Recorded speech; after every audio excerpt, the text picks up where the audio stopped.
हाय friends, जय Jagannath. Welcome to my channel. जागर उपवास परदिन क्या पखाल खायापी बेसी भल लगे कमेंट करी जनइबे ती। मते तो बहुत बढ़िया लगे। तो सेथिपाई मु काली पाखर भाभी रखी जे आज मु दही पखाल निहाती खाइबी। तो दुर्भाग्यवशतः मु सकाळे घर पलि आसली बालेश्वर। आसला परे थकारे निदरे शोई जाइए। तो ये कई तो ना मत डाकियापाई कि कहवाई कि उठी जा खाई शो बोली। तो मु निजे 4:30 पर उठिली। उठी सारा पर जाइए गोटे होटेल टे पखाल खाली। माने काली पाखर नीरज माने माने टे पानी भी पी नी जो उपवास थी। आज टे माने दही पखाल खाइला को कि शांति, माने से शांति कि मु आपन को वर्णना करी बतई पारिबिनी जे एते माने संतुष्ट लगुला मते।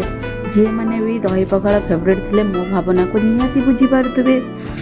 तो जदि मो वीडियो भल लगुथिबो आपन मान को निहाती प्लीज टिके कमेंट करेंगे। मो चैनल को सब्सक्राइब करने को जमा भूलेनि।